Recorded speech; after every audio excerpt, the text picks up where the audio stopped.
it's Halloween Heartthrob, and today I will be working on some casting epoxy. I think there's resin casting is the proper name for it, but this is the brand I'm using.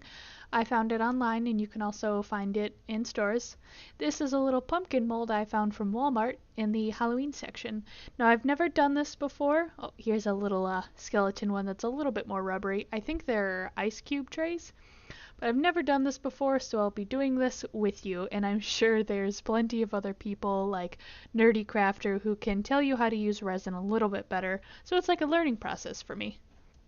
The one thing that I do very, very much know, because I read the directions that came with the box, is that you need to have exactly one part of each. So it has to be perfectly measured, so you can't have it one part more or less because it will never cure no matter how long you wait.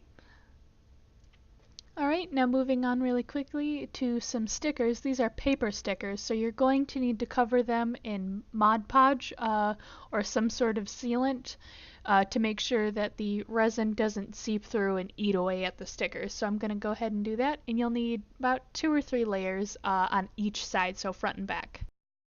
Unfortunately, I didn't get a film of me pouring the mixture together and stirring it and then pouring it into the mold.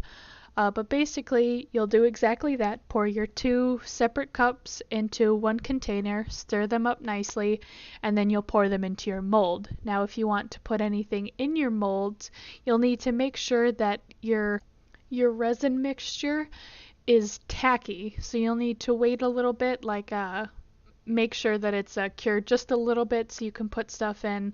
If you wait too long, it'll be, already cured. But if you put it in too early, any glitter or any stickers and stuff like that will be pushed down in the middle, and it'll look really clumpy and it won't look very nice. And it'll just ruin the resin piece.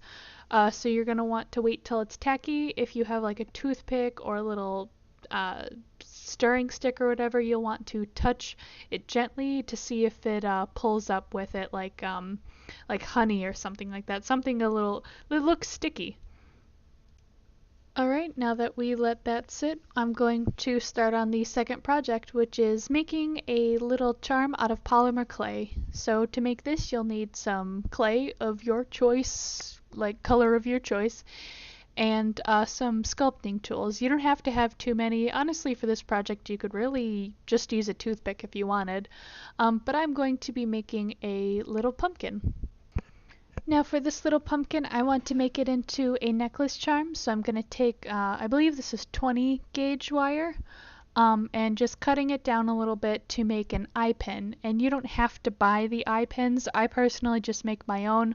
All you really need to do is take your pair of pliers and turn it to a little loop on top, and then cut it down to size, and there you go. Okay, and here's my little pumpkin. I didn't realize how big I was gonna make the leaf, but I kinda like it there. It gives him a little super cool swoop. But now I'm going to bake him according to package instructions, and then I will paint his face. Alright, now they're all done. Since this is my very first time doing resin pieces, they look a little bit weird, but now I know that I need to layer more with the glitter and maybe not use a sticker with a pumpkin. And I also have a bubble right on the cat's eye, which bothers me, but, well, I guess you just have to live and learn. And that's how I made some cute little Halloween charms.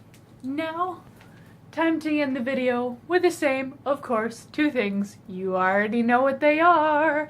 And number 1 is the movie of the day. And the movie of the day is Scary Godmother. This movie was based on the comics and books of Jill Thompson. This 2003 made-for-TV movie is near to my heart. I really like it. There's something special about it to me. Maybe it's my inner little goth girl crying out for her own scary godmother. Who knows? Anywho, this movie is based around a little girl named Hannah who gets tricked into going into the spook house by her cousin and his friends. She, of course, goes in and meets the one and only scary godmother and her awesome spooky friends. This is definitely a little bit more for kids, but it keeps a good storyline and dialogue so the parents can enjoy it too.